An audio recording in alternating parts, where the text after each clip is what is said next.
Donc bonjour Monsieur Patrice Duclos, vous êtes Bonjour. le nouveau directeur d'Abarth France. Oui. Depuis quand avez-vous pris vos fonctions au sein d'Abarth France? J'ai pris mes fonctions depuis le mois de décembre. Voilà, décembre 2009. Donc maintenant, presque 4 mois. Voilà, on va booker les 4 premiers mois d'activité. D'accord, très bien. Et quel a été votre parcours professionnel au sein du groupe de Fiat avant d'être chez Abarth? Alors moi chez Fiat, ça fait maintenant 10 ans que j'y suis rentré, un tout petit peu plus de 10 ans.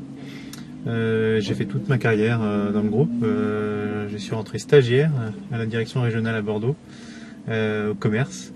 Puis en fait à la fin de mon stage on m'a proposé de m'embaucher, donc je suis monté à Paris comme on dit, et puis je suis rentré donc à la direction commerciale où je me suis occupé du reporting, notamment pour toutes les marques à l'époque.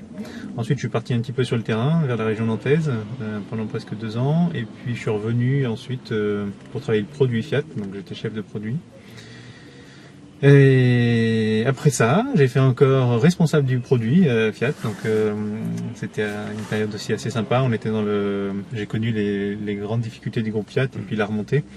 Donc notamment, j'ai travaillé beaucoup sur Panda, qui était quand même le produit qui a donné l'impulsion du renouveau de la marque et du groupe quelque part. Et puis ensuite, je me suis occupé du VU, véhicule utilitaire. J'étais marketing manager du VU. Pour aller chez Alfa Romeo après ça, en tant que directeur régional. Et me voilà chez Abarth. Voilà, un parcours bien rempli. Ouais, très rempli. Ouais. À propos des concessions Abarth, allez-vous augmenter leur nombre en France? Oui, on va augmenter le nombre. Aujourd'hui, on est à 15 concessions. Et nous allons passer vraisemblablement d'ici la fin 2010, on sera à 18 concessions. Donc on a une concession qui devrait ouvrir ses portes assez rapidement, une deuxième concession à Paris, dans le 16e arrondissement, qui sera la concession exclusive Abarth en France. Qui prend la place, pour ceux qui connaissent, du showroom Ferrari avenue Kléber. Ensuite, on a un deuxième opérateur qui devrait voir le jour sur Paris, un troisième opérateur un deuxième opérateur, parce que notre opérateur avenue Kléber sera le même qu'à Levallois, de Bauer. Mais nous aurons du coup un deuxième groupe de concessions qui devrait s'installer à Paris pour couvrir l'Est et le Nord un petit peu parisien. Et puis après, on a des idées de développement qui sont effectivement pour couvrir la Corse, qui ne l'est pas aujourd'hui, et ce qui est problématique compte tenu des contraintes géographiques. Et voilà, donc ça c'est en termes de concessions, ce sont les projets. Après, on a aussi le projet de développer la partie après-vente et préparateur. Ça permet aux distributeurs, qui donc s'ils arrivent à 17-18 en France, ça leur permettra de s'appuyer sur ce réseau après-vente et préparateur, ce qui permet d'étoffer le réseau en général, et qui facilite la vie des gens quand ils ont acheté la voiture loin du point central, ils savent l'entretenir près de chez eux. Donc l'objectif, c'est de développer ce réseau-là. Très bien. Est-ce qu'elles pourront, une concession non Abarth, elle peut réparer une Abarth, ou il faut vraiment que ce soit une concession Abarth doit réparer une Abarth, une concession qui n'est pas Abarth ne peut pas réparer une Abarth. Et quelles sont les nouveautés qui vont arriver chez Abarth cette année? Alors on a présenté 2 choses importantes pour 2010, qui sont 500C et Punto Evo. Donc Punto Evo va remplacer Grande Punto, avec une voiture qui reçoit la technologie multi-air, avec le 1400 multi-air qui est porté à 165 chevaux. Sur lequel on pourra également mettre un kit TCC qui l'amènera à 180 chevaux. On est sur une voiture beaucoup plus personnalisée, aboutie que ne l'a été la Grande Punto, en termes notamment esthétiques. Et après, en termes de réglage, là aussi, on avait déjà une base technique très aboutie, mais on a encore travaillé pour donner encore plus de caractère à ce véhicule et le différencier de la base sur laquelle il avait été pris. Et puis on présente 500C qu'on lance au mois de juin également. Et 500C, c'est pour nous très important parce que ça va nous permettre aussi d'essayer d'ouvrir un petit peu notre champ d'action en termes de clientèle, puisqu'on va surtout s'adresser aux femmes avec cette voiture.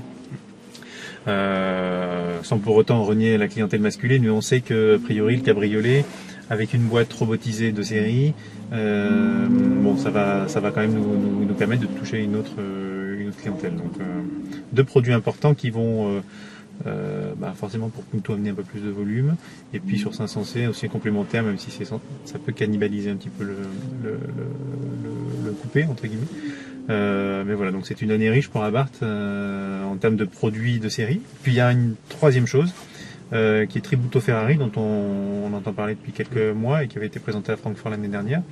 Et Tributo Ferrari, nous allons commencer à livrer les voitures normalement à partir du 4e trimestre 2010. Voilà. Est-ce que le Roadster Abarth est-il toujours d'actualité Le Roadster Abarth, c'est d'actualité. Oui, c'est toujours d'actualité. C'est dans les plans aujourd'hui validés.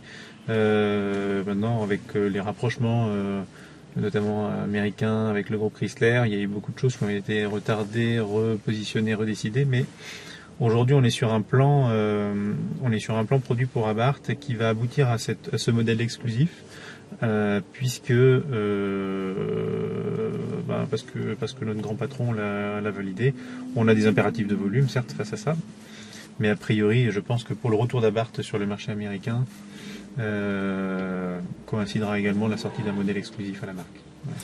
Très bien. Est-ce que les préparations Abarth vont-elles s'élargir à d'autres modèles du groupe Fiat, comme Alfa Romeo par exemple? Non, pour l'instant, on n'a pas. Alors, il y a, pour être très franc, il y avait des choses dans les tuyaux pour effectivement proposer des kits Abarth sur des modèles plus, tout simplement sur une Bravo, Fiat Bravo, etc. Bon, aujourd'hui, pour l'instant, on n'a pas été plus loin dans la démarche que le projet qui n'a pas encore abouti. On va se concentrer déjà sur le développement de la marque Abarth et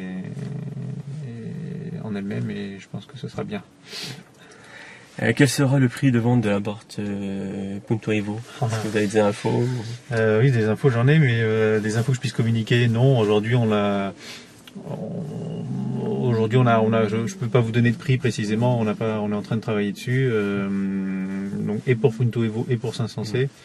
On essaie de rendre les choses les plus accessibles possibles en face de la valeur de notre produit. Donc comme le produit va forcément évoluer par rapport à Grande Punto, le tarif évoluera un petit peu, mais on va essayer de rester dans les proportions raisonnables.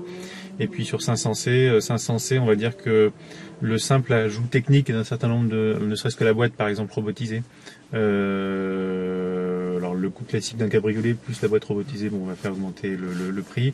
Je pense que sur une 500C, on devrait être entre 21 et 22 000 euros.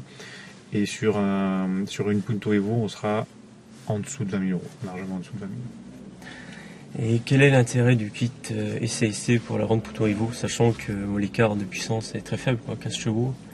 Alors, oui, mais il n'y a pas que les chevaux qui comptent dans le kit SAIC. Il y a notamment aussi les modifications en termes de couple et en termes de répartition de puissance. Donc ça donne un autre caractère à la voiture. Et puis, après la préparation moteur, il y a la préparation châssis aussi qui donne plus de performance, de tenue de route, de précision de conduite. Il y a un plaisir de conduite qui sera différent entre une SAIC, qui l'est déjà sur les versions actuelles et qui continuera à l'être dans la tradition de préparateur Abarth. Et au niveau couple, elle va se situer aux alentours de... Moi, je peux pas vous donner les informations avec la version SAIC. Oui, tout à fait.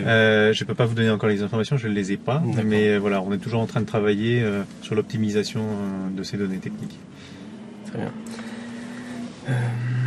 bien. Les internautes s'attendaient à une version SAIC, justement avec un Ali 4000 pierres de 200 chevaux. Vous savez pourquoi le groupe Fiat n'a pas... Non, aujourd'hui, on est... Est-ce que c'est pour éviter de faire concurrence avec l'Alfa Mito de multi-air de 170 chevaux? Non, alors savoir pourquoi on n'a pas mis 200 chevaux, il n'y a pas de raison parce qu'il n'était pas écrit qu'on mettrait 200 chevaux. Maintenant, c'est vrai qu'il y a des attentes qui sont là. On n'est pas forcément dans une course à la puissance. Il y a pour Abarth un rapport puissance-prestation qui doit être maintenu. Je pense qu'aujourd'hui, avec une Punto, quand elle passe de 165 à 180 chevaux, avec comme je le disais, les préparations techniques que ça implique, aujourd'hui on est largement suffisant par rapport au rendu. Enfin, il y a toujours une course à la puissance, mais pour un segment B, avec un poids mesuré, le niveau de puissance est pour nous largement suffisant par rapport aux prestations attendues. Sera-t-elle équipée de la boîte de vitesse à double embrayage à la Grande Punto Evo? Pour l'instant, non. Non. C'est prévu dans un futur proche ou... Dans un futur proche, pas pour le moment. Il faut aujourd'hui, on n'a pas de date quant à la disponibilité de cette boîte, éventuellement sur la Punto Evo. Voilà. Pour la 500C, est-ce qu'il y aura un kit SAIC aussi? Il y aura un kit SAIC aussi. Qui ramènera aussi la voiture entre 160 et 165 chevaux, qui sera aussi disponible au lancement comme pour Punto Evo. Très bien.